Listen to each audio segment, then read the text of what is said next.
for serious readers.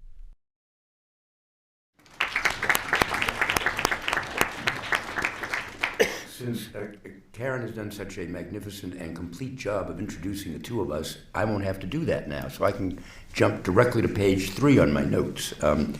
But we are here to pay tribute to this landmark work. It is, by the way, debuting as number 6 on the Times bestseller list, which is quite a debut for a book, and it's certainly worth every minute of it. I'm especially taken, Ronen, by the title of the book. The subtitle kind of gives it away, The Secret History of Israel's Targeted Assassinations, but I'm particularly taken by the title of the book, Rise and Kill First, which, as you suggest at the beginning, comes directly from the Babylonian Talmud. If someone comes to kill you, rise up and kill him first. That dates back, as my putting on my hat as an historian, back at least 15 centuries, yet you seem to suggest it's still equally relevant today. So I'd like to start with what to me is one of the central premises of your amazing book, namely that the security, in fact, the very existence of the Jewish state is founded on this principle that assassinations of key individuals are vital to its survival. Do you still have that sense after all of your interviews and all of your understanding that this is indeed a core reason for the existence of the Jewish state today? Thank you, David. First, I would like to thank the Center and Karen Greenberg for inviting me. It's a great honor. The last week since the book was launched, we're happy, and I was positively surprised by the reception the book had with the American media, especially when the book doesn't have even one mentioning of President Trump. So which may explain its popularity. So here's the main secret: the American media can deal with something that is not about Trump. And I was very, very happy to discover that. And thank you for inviting me, and thank you for everybody for being here. The reason why we decided to call, we had all sorts of names. We had License to Kill, Licenses to Kill, but we thought maybe that's too James Bondy, and we were trying to keep away from what we see in movies. The real world of the real Israeli intelligence is not what you saw in James Bond, or for that sake, in Spielberg, Munich. The real world is very, very different. We try to do something different. And the reason why we use that phrase of the Talmud, whoever comes to kill you, rise up and kill him first, is because it was used again and again and again by many, many, many of the 1,000 interviewees which I met in order to write the book. They have quoted the Babylonian Talmud not in order to justify themselves, not as a sort of an alibi. They quoted the Talmud because this was their mindset. It's not just that their mindset, it's the mindset of the people of Israel. So they felt they needed to justify themselves. No, they didn't. It's a mindset. It's not in Israel. It's sometimes hard to explain it. I know that the use of targeted killing in many countries would be seen as politically correct, to say the least. I have lectured in Germany just a week ago, and the book was launched there. This is a problematic issue. And I think it's encapsulated in one of the blurbs given by former Mossad chief Tamir Pardo, who said, this is the question that we have been dealing every day in our job. What sort of means does democracy allow itself to practice and use in order to defend its citizens, while knowing that these means violate other values, like the right of living, like the right of privacy when we're talking about other collection of intelligence in great masses. And so I think it's extremely relevant. I think that people in Israel, because of the past, because of the Holocaust, because of the experience of the Jewish people, but not just because of what happened then. Once your prime nemesis in each decade of the last 70 years, Israel is going to celebrate 70 in the coming May. Once your prime enemy declares that its main goal is to destroy you and bring a second annihilation, then you rise and kill first. When President Nasser of Egypt, saying he has missiles that are going to destroy every point south of Beirut, and the voice of thunder from Cairo, the Egyptian radio, is saying we are going to destroy Al-Hay'a as-Sahyuniyya, which means the Zionist entity. They didn't say Israel. You had Yasser Arafat, who in the Palestinian Covenant declared that every Jew that came to Israel after 1917, which was basically all of them and their descendant, needs to be expelled or killed. Saddam Hussein threatened to burn half of Israel. President Mahmoud Ahmadinejad declared that Israel should be wiped out of the map. So once that is your main concern, and having in the back of your mind what happened in the Second World War, then you will spare no means. And you will also take very, very little attribution to international law when defending your people. So let me ask you this. In a number of countries, assassination is used. In fact, it's banned in the United States, actually banned by an executive order. Since we're in the law school, I can tell you it's Executive Order 12333, which bans the use of President Ford assassinations. Was the first to sign it. Right, exactly. But in some places, in France, for instance, it's used not regularly, but it's used from time to time. And in fact, my last book, which I wrote, as you know, with the head of the French CIA, he told me the system that they use there. He would, when he needed to do this horrific act, the president of France insisted that he sign off on it personally. But he didn't want to be known to sign off on it. So Marange, the head of the CIA, the French CIA, the STEC, DGSE, would go to the Élysée Palace, and he would present the problem and the target, and then he would stop, and he would wait for 1 minute. And if the president said, "Oh, no, you can't do that," he wouldn't do it. But if he said nothing, he would simply get up and leave, knowing that he had the tacit approval of the president. How does that work in Israel now? It has been working the same since Israel was established. The only authority having the power to okay a kill is Israeli Prime Minister. Sometimes that Prime Minister will assemble a small committee, usually, almost always, the Minister of Defense, sometimes the Minister of Foreign Affairs. Golda Meir wanted to have also someone religious, one of the religious ministers, so there's sort of some authority from God. She wanted to have that as part of the decision-making process. They all understood, and still understanding, the gravity of that, to issue a death verdict in a country that does not have death penalty in its criminal code, except for Nazis, and doing that without court, without evidence, without due process, without due diligence, without a prosecutor, without the defense, there's nothing there. The only thing you have in such forums is the chief of the organization. You mentioned the head of the DGSA, the chief of the Mossad, the chief of the Shin Bet, the Israeli Domestic Secret Service, coming to the Prime Minister to convince him. This is usually happening in his private house, the house of the Prime Minister in Balfour Street in Jerusalem, because it's so secret. Now, of course, the chief of the organization, whoever he is updated with the details, but he's not updated with the small the tiny maneuvers of the coming action. So he's bringing with him the intelligence officers and the operatives. Now, these are very young people. We are talking about people, most of them under the age of 30. Some of them under the age of 35. This is how the Israeli system works.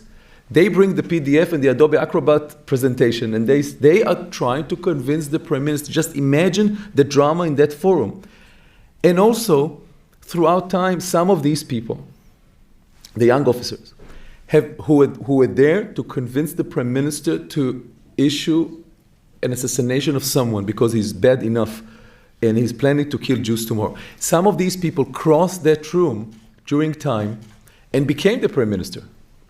Ehud Barak, Benjamin Netanyahu, Moshe Ya'alon, the Israeli former Minister of Defense. Moshe Ya'alon was the person who pulled the trigger himself on the head of Abu Jihad, Khalil al-Wazir, Yasser Arafat deputy in Tunis in 1988.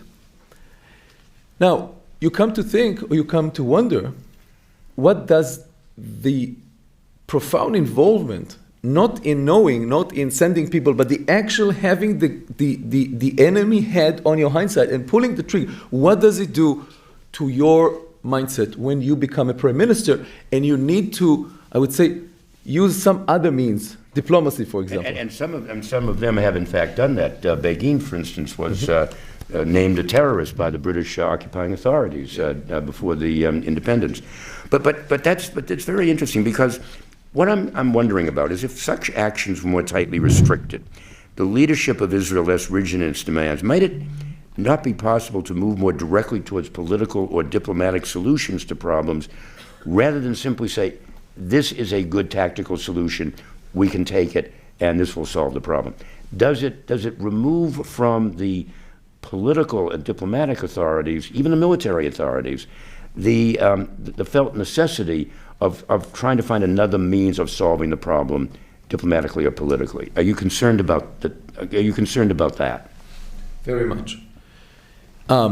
Maybe we're moving a bit forward to some of the bottom lines of the book, but arguably Israeli intelligence is indeed the best intelligence community in the world. No offense to the American or the French.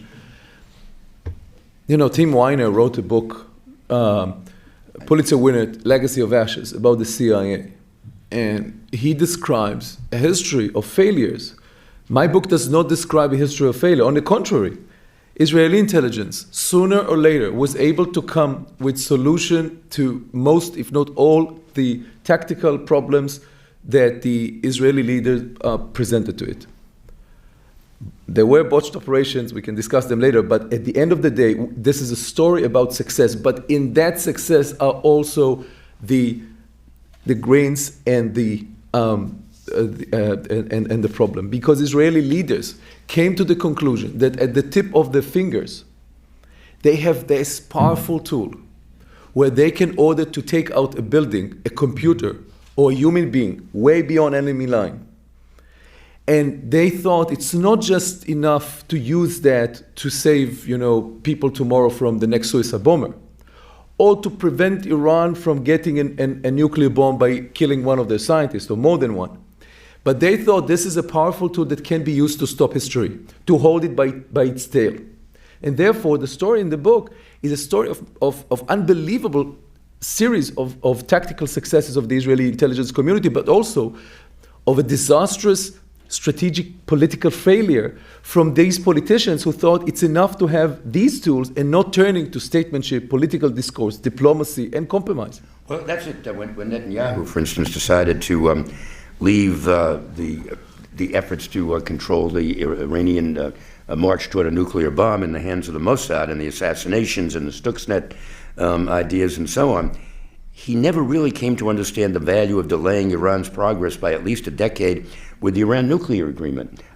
If he did not have those other means available, if there were not those other a series of successes, might he have considered, therefore, the nuclear deal somewhat more appealing? Well, I think that the fierce Netanyahu, Israeli Prime Minister Netanyahu, objection to the nuclear deal had some other considerations. And I believe that he thought that he would be able to play a vital role inside American politics and fight President Obama to the extent that he would delay or prevent this deal from coming. But let us look at the same thing from the Iranian point of view. The Iranian would never agree to come to the negotiation table to make these concessions if it wasn't for the series of actions that were taken against them by the West, led by the United States and Israel. I would say more. If the Iranians would have come to the negotiation 2 years later, they were in a much worse shape. The fact that it was too early. The United States started to negotiate with Iran too early in late 2012 in Muscat, and they did that because Netanyahu was threatening the United States that he is going to strike. If you look at the real analysis of things and the facts and the secrets behind the scenes, you will see that Netanyahu pushed the U.S. when threatening to strike Iran. He pushed the U.S. too much, and Obama thought it would be the only way to prevent Israel from striking to start political discourse with Iran. So before I open this up to the group, I'd like to ask one final question. It's basically a moral question. I'd love to know how you feel about the validity of assassination as either a tactical or strategic tool, and also whether you think that effectively this is self-defense. And how will this play out in the future historically? Will these people be vindicated? Will there arise a new generation, young people like yourselves, who do believe that there is another way forward? Or will the successes of the past in some fashion affect the actions of the future?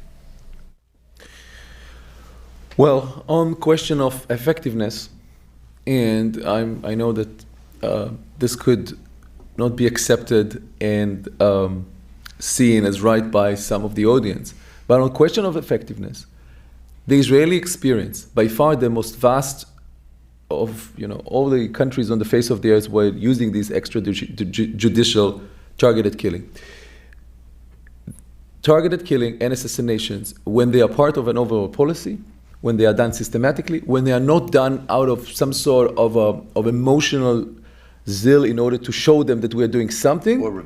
Or revenge. Israeli experience has proven that they can be very effective. Just three examples. The assassinations, the targeted killing campaign that Israel conducted after the killing of the Israeli athletes in Munich in 1972. This is not what you saw in the movies. What you saw in the movies is as if they went to a revenge and killing the people who were behind the killing of the athletes. This is not true. Israel started to kill people, PLO operatives in Europe, and that led Arafat and his deputy Khalil al-Wazir to rethink and close down the operation in Europe for many, many years, because they realized that if they continue, they carry a significant price tag. Their people are being killed and their prestige is being tarnished. They stopped. Second example, the wave of suicide terrorism that flooded Israel since 2001 until 2004, what was later called the Second Intifada. People were getting killed every day in the streets of Israel, shopping malls, buses, kindergartens. The only thing that stopped these people from exploding was that Israel started to kill the Palestinian leaders and the regional commanders, the bomb makers, the drivers, the recruiters, the indoctrinators. Once these people, not the actual perpetrators, because Hamas boasted that they are more volunteers than suicide belts. But when they started to kill the people above them in the command chain, these people started to think twice. They had no problem with sending others to the death, but once the price tag was attached to their own life, well, they had another thought.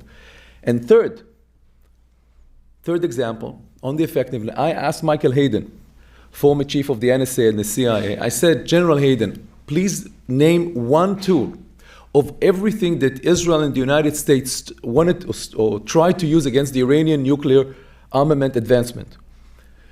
Dual-use equipment prevention, Stuxnet viruses, political pressure, etc. Name one that was the most significant. And he did not hesitate. And he said, Ronen, the one thing that delayed the Iranian from significantly from having a bomb is the fact that someone, I don't know who he said, it's illegal according to American law, that someone was starting to kill their scientists. And I smiled. He said, Ronen, don't smile. The Israelis have never told us anything about that. I don't know. Omerta. But he recalled that incident, the first National Security Council meeting with President Obama. When the president asked the chief of the CIA, Michael Hayden, he said, General Hayden, do you know how much enriched uranium is there in Natanz, one of the enrichment facilities in Iran?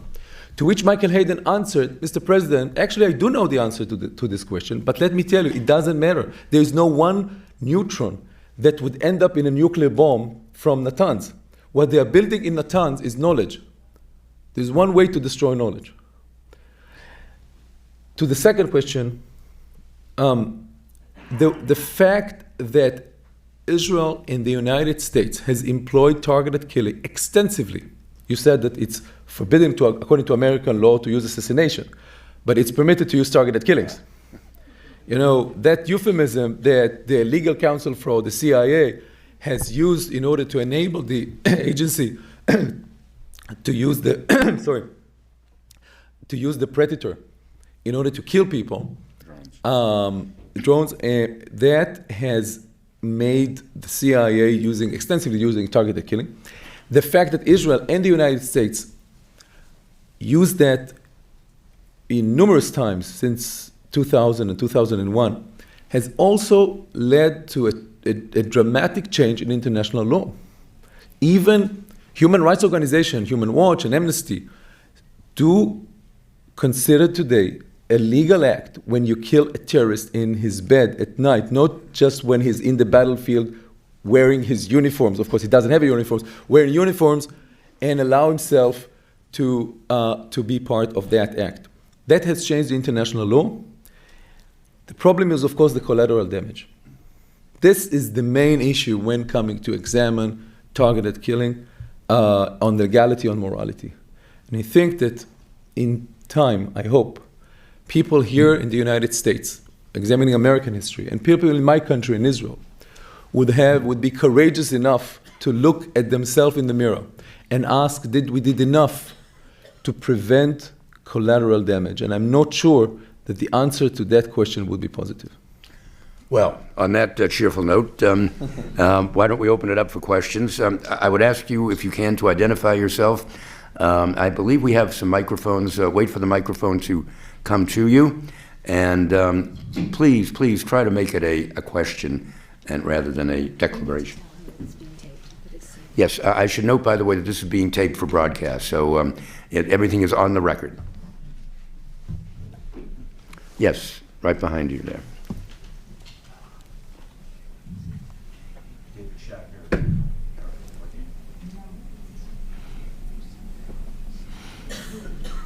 David Shackner, John Jay College. Ronen, please share with us why you think so many former Israeli officials cooperated so much with you in preparation for your book. Why so many Israeli officials cooperated with Ronen for his book? I smiled. Which is a short answer and not entirely false. This is part of it. But I think, look, when meeting all these people, I warned myself that intelligence officers, as well as politicians, by far the fine masters of manipulation, disinformation, misinformation, and that they might be trying to use me to portray history in the way that they think is right.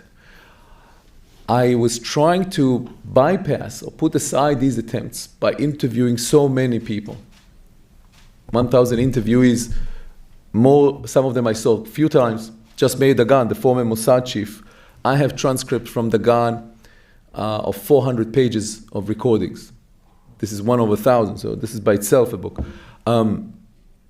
So the reason why they talk, each one has his own reason. But at the end of the day, and that goes back to rise up and kill first, that phrase that was repeatedly used by many of the interviews, I think that many of them really wanted the people of Israel, the people of the world, after being so many years in the shadow, to know what they did to defend Israel. These people are not murderers. These people did what they thought need to be done, to be the guards on the wall and keep Israeli citizens safe. Confession and justification. Again, I don't think that they confessed or justified themselves, because I don't think that they, from their point of view, they have nothing to justify.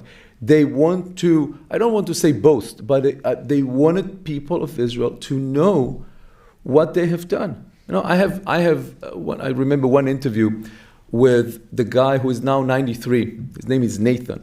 And he was the demolition expert for one of the military intelligence unit back in the 50s. And he was making a lot of small letter bombs or bombs concealed in watches and in oranges and in many, many other things. And he said, Ronen, do you know what is the main characteristic a person like me need? I said, yes, of course, you love explosives. You love explosives more than you love your wife. It's clear. Said, yes, of course, that's a given. But another thing, what do you think I need more than anything? I said, what? He said, people like me need to know how to forgive. I said, forgive? What's the relevance of that? Forgive who? Forgive terrorists? He said, yes. It's a professional thing. We need to know how to forgive. I said, even mega terrorists like Osama bin Laden? He said, no, Osama bin Laden is someone only God has the authority to forgive. My job, Nathan's job, was to arrange the meeting. And in my office, in my laboratory. I opened the chamber, I opened the office of arranging meetings with God. And again, he saw that as a necessity. Of course, this was using some black humor, but he saw that as a necessity, something that need to be done to make sure Israeli citizens are safe. Yes, sir.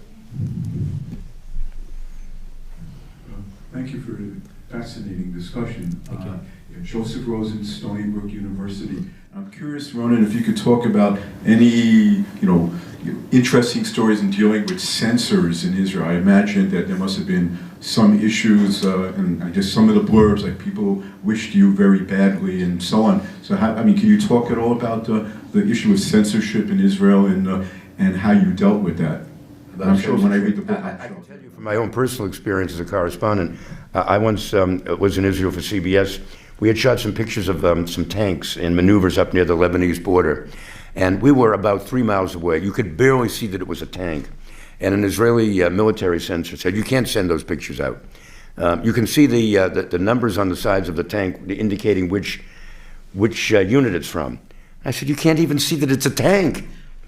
Anyway. Yeah, sometimes these people who are actually security officers tend to be very tough, very rigid, very hard to deal with.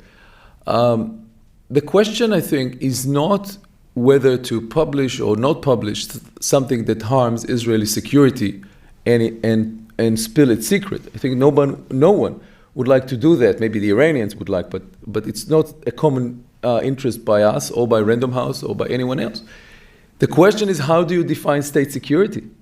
In 1965,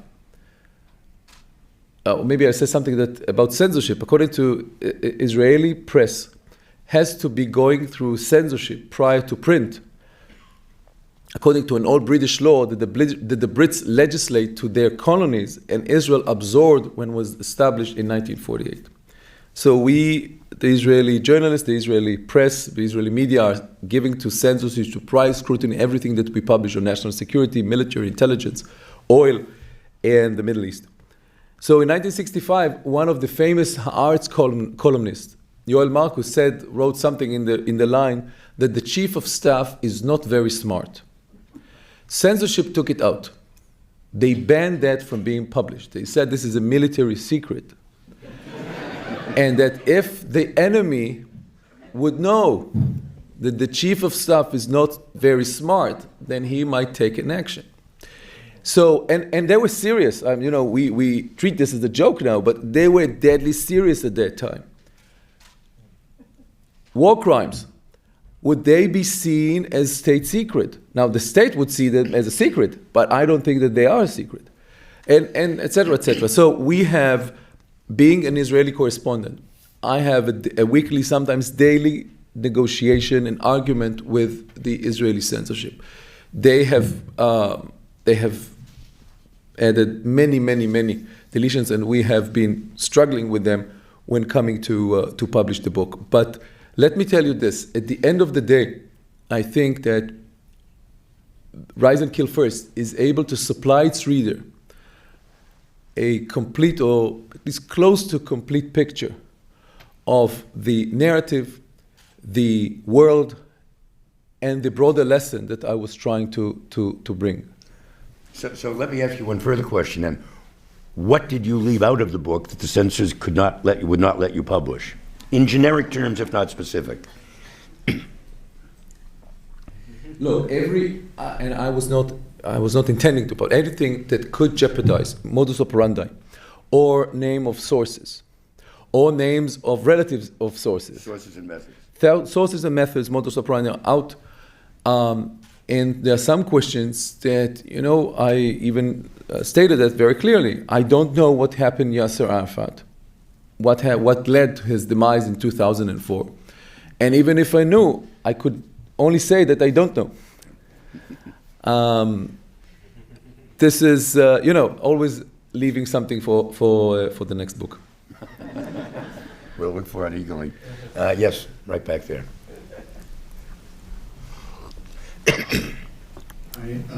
Thank you for the very fascinating discussion.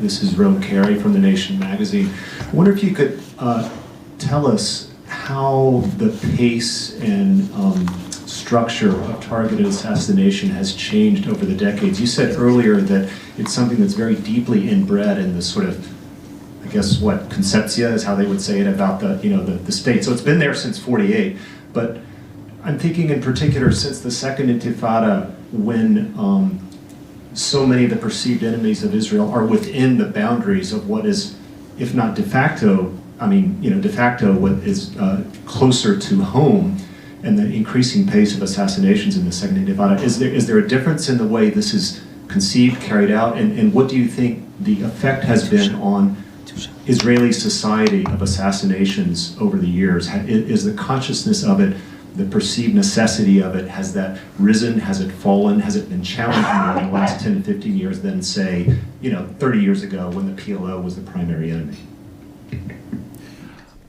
Borrowing from Marshall McLuhan, I would say that technology is the message.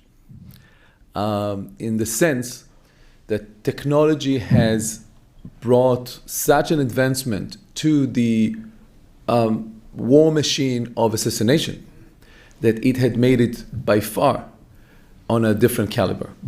What the Mossad took years to plan and execute somewhere in Europe or in the Arab world, the war room that was established in North Tel Aviv, from which targeted killing operations started to be executed since 2001, could do 4 a day, 4 operations a day.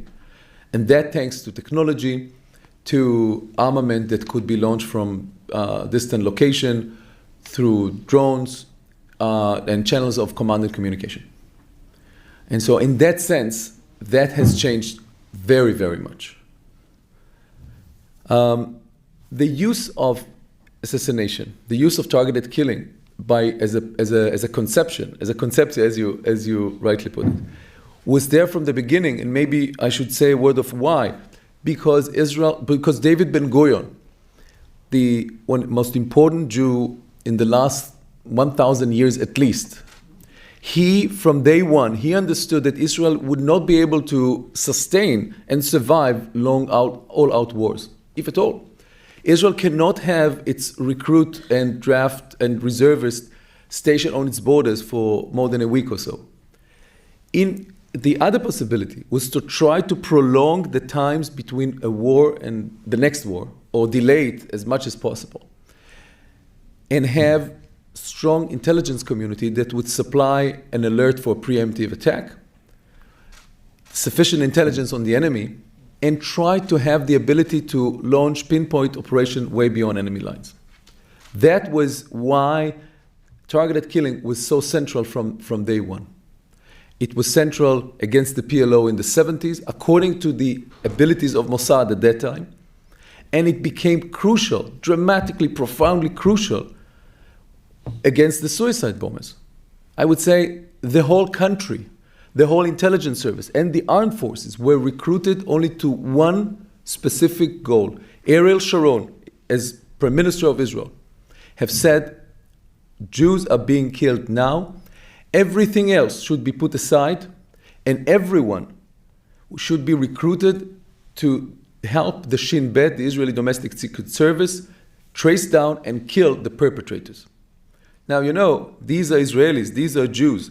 To have military intelligence put under the command of Shin Bet, it's an ego thing, it's not an easy thing. But they all obeyed under the necessity of war, and it worked.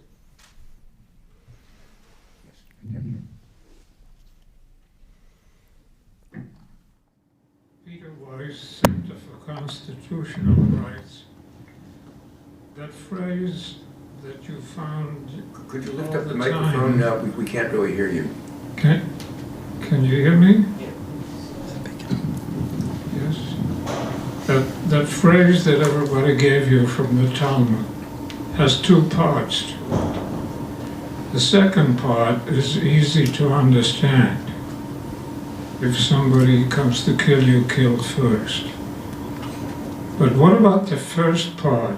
That must have been very different in the days of the Talmud from the way it is today. How do you know that so-and-so is coming to kill? And in your thousands of interviews, did you arrive at a definition of the conditions that people gave themselves in order to kill somebody who they thought was coming to kill them? That's a very good question. I think there are some cases that are not disputable. If someone is leading the Hamas military Azadin al-Qassam brigade, and they are behind the suicide bombers, and he's planning himself, being deeply in the planning of more suicide bombers, then he is there to kill you. It's becoming tricky when we are talking about people that are not directly involved in terrorism. Many of the people that Mossad killed after the Munich massacre of the athletes were not directly connected to the Munich attack, but not directly connected to terrorism at all. They were PLO operatives in Europe or PLO officials in Europe. But if quoting one of the Mossad operatives who was after them, he said that the only involvement they had in Munich is maybe that the airplane that took the perpetrators was going over their heads. That person even said, some of the Palestinians that we killed in these years, we didn't know why we killed them, and they, until today, don't know why they were killed. But other people from the Mossad say, it's enough for someone to have any duty in a terrorist organization, and it doesn't matter whether he's a clerk, a bureaucrat, a military leader, or a politician, but as much as he's part of an organization like the PLO in the 70s or Hamas today that is aimed to killing Israelis, that is enough to make that person a legitimate target. Now, everyone would have his own legal and moral judgment of that, but that is the reasoning. It's called not just hitting ticking bomb, but hitting a ticking infrastructure. Yes, back there.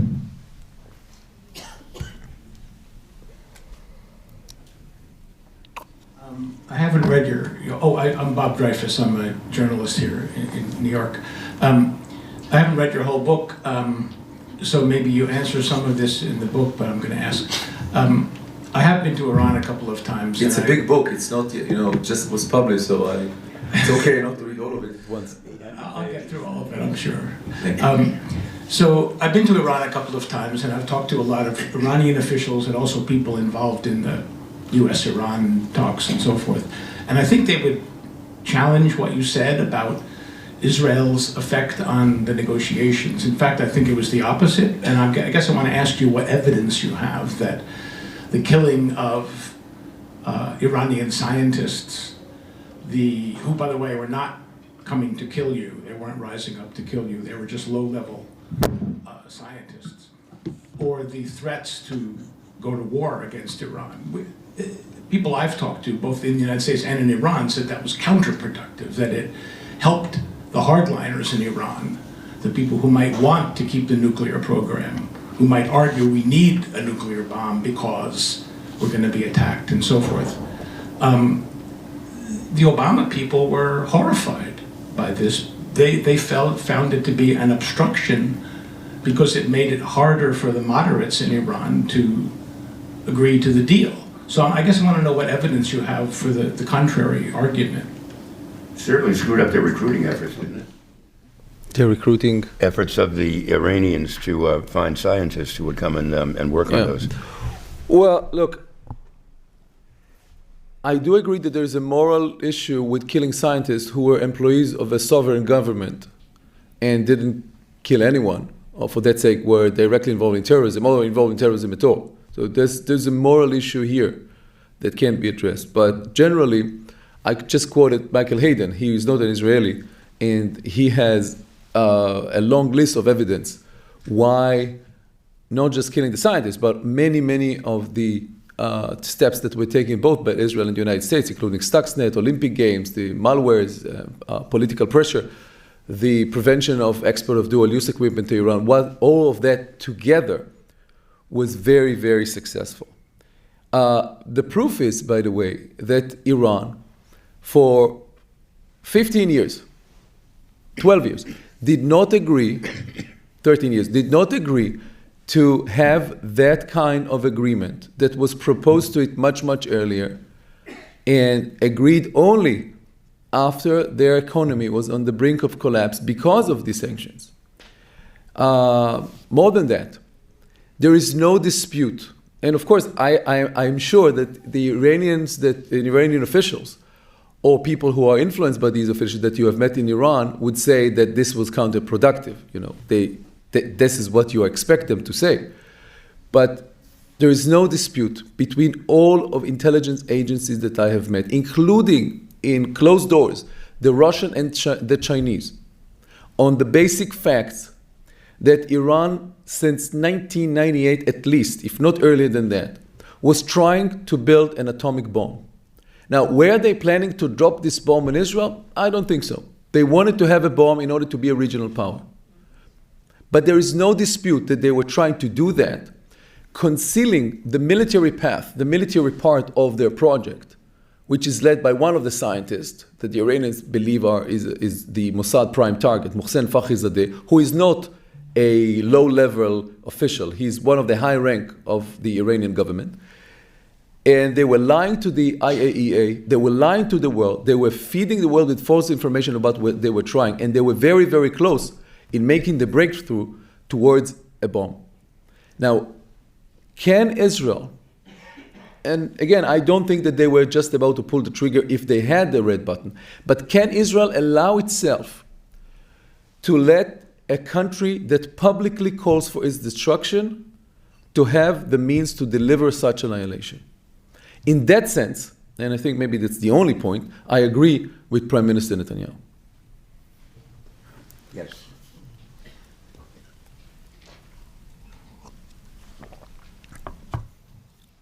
Hi, my name is Noah. I'm a graduate student at NYU. So you were talking about the success of the targeted killing, but those success stories are essentially tactical success stories. In the grander scheme of things, we still have the nuclear threat is still on the doorstep. We still have terrorism in Israel. Is that in the conversation when they talk about the targeted killing, that maybe it's time to take a further step, or maybe they're not as successful in the long term as we think they are? Well, it depends whose discourse you are inquiring about. Surprisingly, that is at the heart of the discourse among intelligence and defense officials. You will find these people, by far, more liberal, open-minded, and to the left of the political scale, according to the Israeli terminology. In Israel, the definition of who is left and right is only on his views on liberalism and the two-state solution and how to reconcile with the Arabs. In fact, the Israeli armed forces and intelligence services have been by far looking after Israeli democracy more than its leaders. And I think that there's something very unhealthy in a country where the mature grown-up is the intelligence services and the generals of the army. I think that it's usually the other way around. Usually the politicians have to restrain the generals who are eager to go for action and trigger happy. In Israel, it's the other way around. In Israel, the generals are trying to restrain the government. The knife between the teeth, as you put it. Yeah, yes.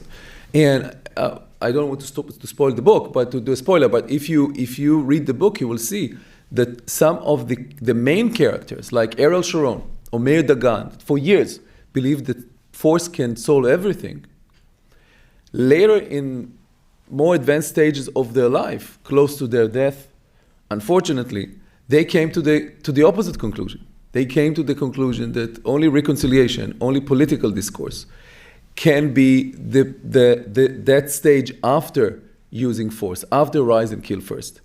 In that the rise and kill first is good to solve the immediate threat, but it needs to be addressed by political discourse I'd after like to it. go one step further and ask you whether you think there's some common thread through all of these extraordinary tales you're telling here Is there some common thread that suggests when an operation might fail and when it might succeed?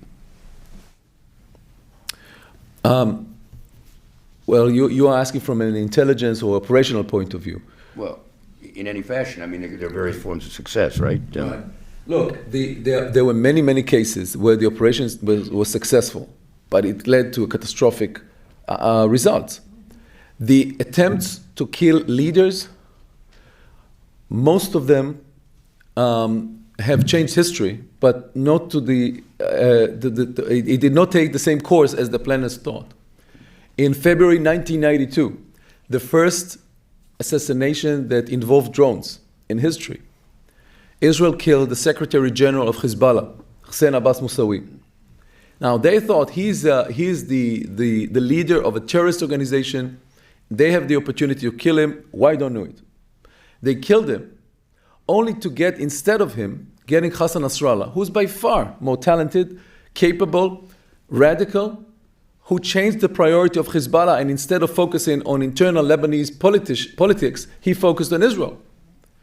And they got 40 days afterward, the bombing of the Israeli embassy in Buenos Aires, which basically rewrite the rules of the game between Israel and Hezbollah, when Hezbollah said, if you are hurting us in Lebanon, we will take out a Jewish target, and you cannot defend all Jewish targets worldwide all the time. We will take it out in a remote place of the world. And Israel, for many, many years, because of taking the embassy and then the Amia building in Buenos Aires, Israel refrained from killing Hezbollah leaders for many, many years. And so killing leaders, I think Israel have tried to be very, very restrained in that. And the general rule about success or not is a very, very careful planning and collection of intelligence and paying tribute even to forces that you think are very, very weak. You remember the incident in Dubai in 2010. You know, Mossad operatives, 27 of them, came into Dubai to kill a Hamas operative. They killed him. By the way, they killed him twice. Because a few months earlier, they were following him to Dubai. They poisoned one of the food around him. But they were not there to see him die. He took that food, and apparently poison is not an exact science. So he got ill. He went back to Damascus. He hospitalized himself in a military hospital in Damascus. He was diagnosed with mono and recovered. Didn't know how close he was to death. Next time, the Mossad assassins wanted to make sure, so they hold him, they suffocate him, and they use that special material injected into his blood. They strip him off, they put him in a pajama, and they put him into bed. They went home, they got out of Dubai, and they thought everything is wonderful. They didn't know that just a few weeks afterwards, the whole world is going to be watching. And so they neglected the fact that all Dubai has thousands of CCTV cameras, and everybody could watch, and the police of Dubai could just unreveal what they were doing. Okay, in the back, very back.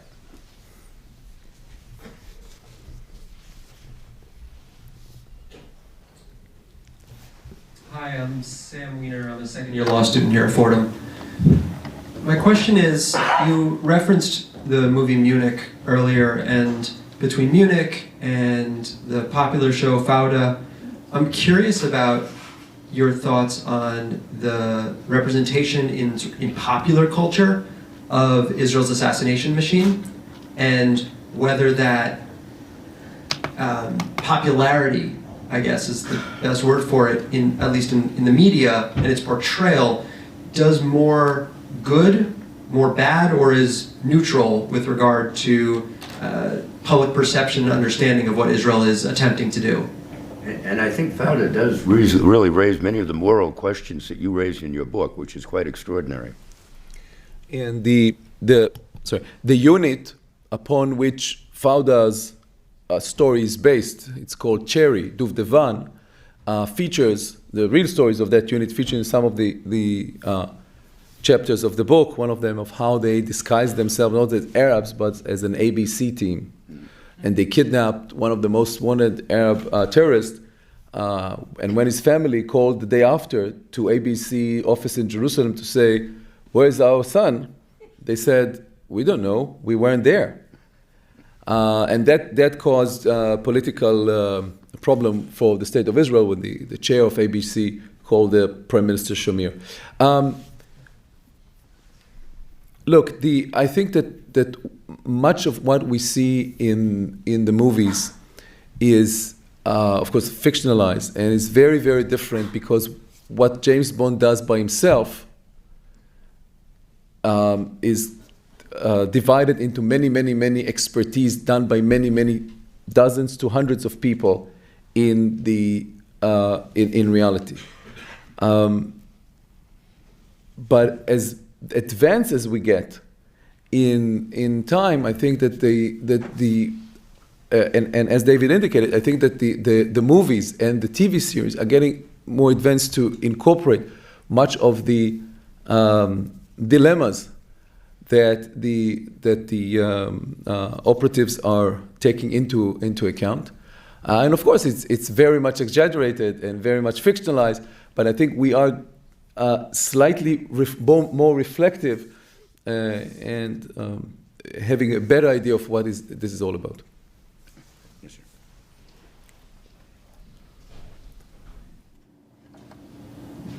Hi, my name is Michael Varelli, no affiliation. Thank you for giving this talk. You mentioned you had spoken to several people, ex-officers. Speak up just a little bit. We have a microphone. We have the cameras also. Sure. You mentioned you talked to several people who were proud of the work they had done for their country and their involvements in these assassinations.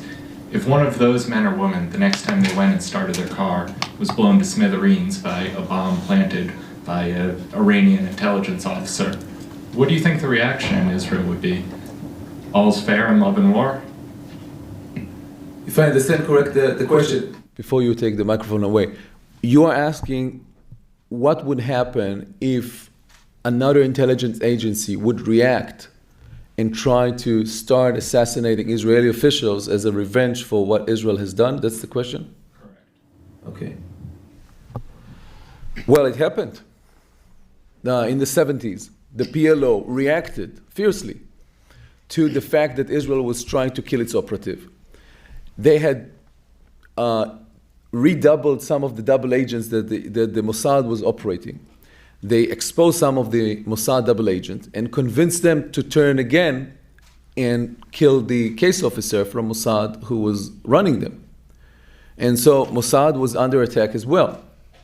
But Israel was by far more advanced, more organized, and more strict. And so the attempts to revenge were not very, very successful and were addressed by severe force. The Iranians have tried to revenge both the assassination of the nuclear scientist and more, the assassination of Imad Murnia by the US and Israel in Damascus in 2008. Israel intelligence has counted so far 27 attempts to revenge Murnia's life. And except for one in Bulgaria, when they exploded a bus of Israeli tourists, they failed in all of them. One Israeli operative told me the main reason why there was not even one successful, effective attempt to revenge for Murnia's life is the fact that Imad Murnia is no longer here to revenge his death. Because he was a genius. He was very, very capable. But it's not just that. Israel, what made the last 15 years more successful from the point of view of Israel than previous times against Iran and Hezbollah, Hamas, and the other jihadist movements is that it's not just the Israeli ability to execute, but also prepare for the countermeasures that would be taken again by the other side in the day after. Israel was prepared, and their intelligence penetration into the rank of Iran and Hezbollah is superb. Well, on that note, I think we owe an enormous debt of gratitude to Ronen Bergman for an extraordinary and riveting thing. I would especially urge all of you to buy the book. There are still a few left here. He can sign them, presumably. Thank you. And I hope that this will help to raise his ranking to number 1 or at least 2 or 3 on the next New York Times bestseller list. Thank you. Random is going to send you a check, David. So in closing, a couple of things. We don't do a lot of sessions at the Center on National Security on killing.